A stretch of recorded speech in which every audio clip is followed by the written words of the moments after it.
Okay, another Raw is done as we get one step closer to the Royal Rumble. The big thing, of course, of the Royal Rumble is now a 40-person match. Me and my buddy were trying to discuss why they go 40. I'm thinking if they do it 90 seconds apiece, they've been doing a minute and a half roughly as opposed to 2 minutes. You're now looking at like a solid 1 hour just getting people coming into the ring. So then you factor in, that way you can do a lot more with the the I'm drawing my number promos, and you can actually do a lighter undercard and have just a ton when it comes to the actual group itself, actual match itself.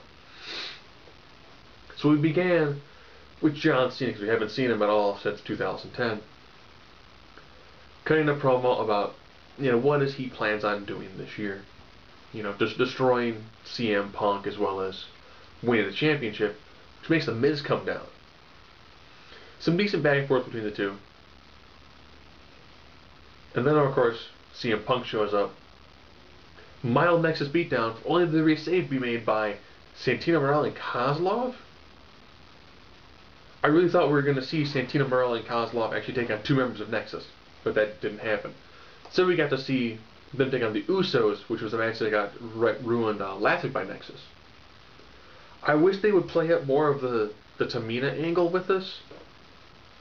Because if those are her relatives and she's with the guys who are beating them up, you think there'd be a little more emotion with it. And of course, Santino Marella and Kozlov get the win there. And I was like, okay, not bad. Then you had some other matches. I'll be honest, this one actually had some pretty solid matches for the most part, except for the Divas match. I'll get to that real quick. The Divas match between Natalya and Maurice really didn't seem to go anywhere at all. And having Melina and Eve do commentary was even worse. It was a squash with Natalya, of course, getting the victory. But having Eve and Melina attempt to do commentary and talk about stuff, it just... train wreck. Period. The only highlight of that, of course, was seeing Maurice and Ted DiBiase Jr. finally have a more closer to official sort of breakup. But once you say I'm eliminating any man, it's got to be Mark Henry. Which then led to like a mini preview of the Royal Rumble, which seemed really kind of bizarre to have, but just going to run down to the ring for no reason at all.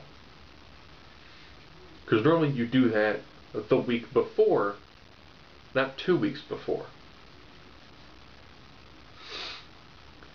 Now, the Daniel Bryan Morrison match. This was a great back and forth match, with Morrison getting the win. I love the roll up attempt into a blocked LaBelle lock. Thought that was great. Those two put on a fantastic match. And then Sheamus came out and actually cut a promo that makes great sense. He made Morrison step his game up. It actually makes me want to see another match between Morrison and Sheamus.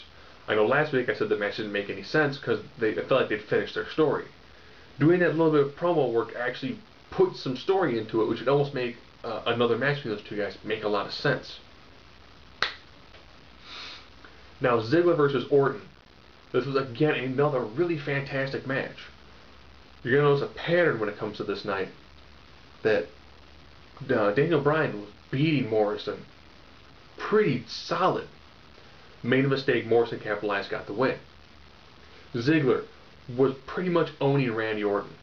Orton reversed a zigzag into an RKO. Got the victory. It was great. Solid match work. And that's kind of like what you saw in the way of the matches.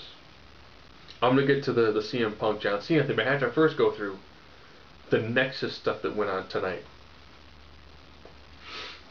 Punk has this really bizarre, like, cult leader sort of thing.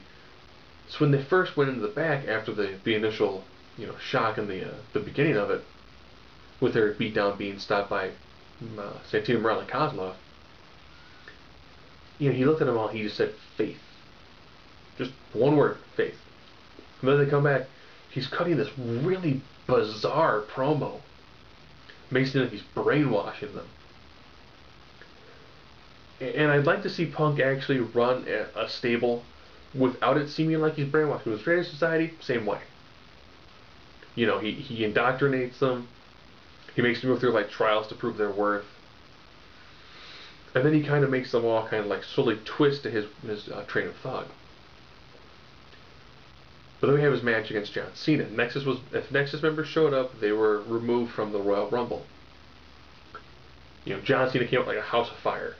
They get back from commercial break, and you see there's like triangle leg lock, and Punk just raining elbows onto Cena's head, and it looked like CM Punk was out wrestling John Cena like ridiculously, and it was good. It was a great hard fought match. So you think about most of their one-on-one matches, except the women's match, they were good solid matches. And then of course the weird ending. You know, I've seen some big guys. The dude who came down at the end of the Punk Cena match wasn't very tall. Dude was just jacked beyond belief.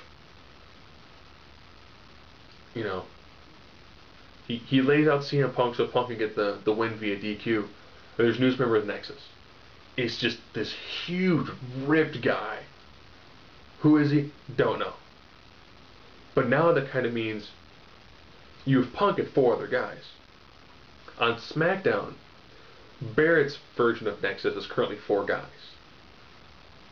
So maybe, just maybe, sometime during the Royal Rumble, we will see Punk's Nexus and Barrett's group in the ring at the same time. So, all in all, pretty satisfying Raw. The match work was done very well. It was done, very, very well.